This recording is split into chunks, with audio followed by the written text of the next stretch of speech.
बिहार के न्यायालयों को उड़ाने की धमकी, ईमेल में बम, गैस और ब्लास्ट की साजिश।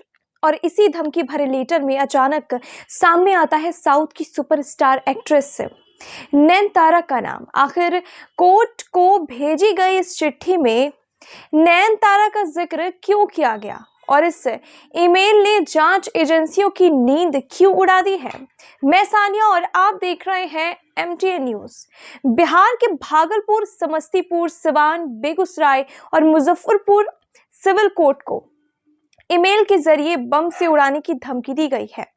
मुजफ्फरपुर सिविल कोर्ट की प्रधान जिला जज श्वेता सिंह के नाम भेजे गए हैं। इस धमकी भरे ईमेल के सामने आते ही पूरे कोर्ट परिसर को सुरक्षा बढ़ा दी गई है। लेकिन इस ईमेल की सबसे सनसनीखेज बात यह रही कि धमकी देने वाले ने अपने लेटर में सीधे तौर पर एक्ट्रेस नयनतारा का नाम लिख दिया है। ईमेल में यह दावा किया गया है कि तमिलनाडु में पुलिस कर्मियों से एक्ट्रेस नयनतारा और DMK से जुड़ी महिलाओं के कपड़े और बर्तन साफ कराए जा रहे थे। लेटर में इसी आरोप को आधार बनाकर कोर्ट को निशाना बनाने की धमकी दी गई है।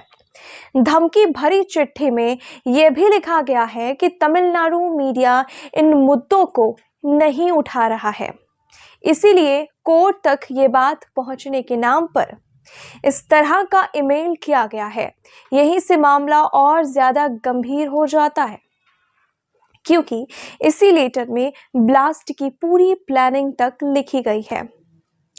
अमोनियम नाइट्रेट गैस और रिमोट ट्रिगर जैसे शब्दों का इस्तेमाल कर कोर्ट और जज चैम्बर को उड़ाने की बात कही गई है।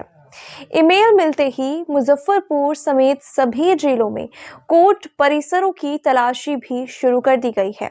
बम स्क्वाड, डार्क स्क्वाड और साइबर टीम पूरे मामले की जांच में जुटी हुई है। फिलहाल सुरक्षा एजेंसियां ये पता लगाने में लगी हुई है कि इस ईमेल के पीछे किसका दिमाग है, क्यों एक राष्ट्रीय अदालत को धमकाया गया है। और सबसे बड़ा सवाल तो यह है कि एक्ट्रेस नयनतारा का नाम इस धमकी भरे मेल में किस मकसद से घसीटा गया है। जांच जारी है और एजेंसियां हर एंगल से इस धमकी भरे ईमेल की सच्चाई खंगाल रही है।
मैडम क्या सर क्या सूचना थी?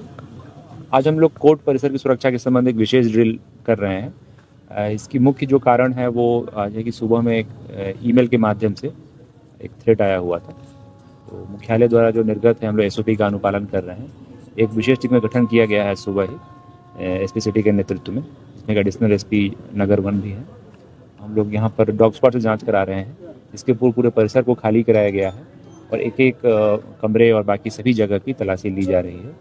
डॉग स्क्वाड, DSMD, DFMD और बाकी जो हमारे पास तकनीकी साधन उपलब्ध हैं उसकी हम लोग सहायता से जांच कर रहे हैं। इसके अतिरिक्त तो हम लोग ATS और STF के भी संपर्क में हैं।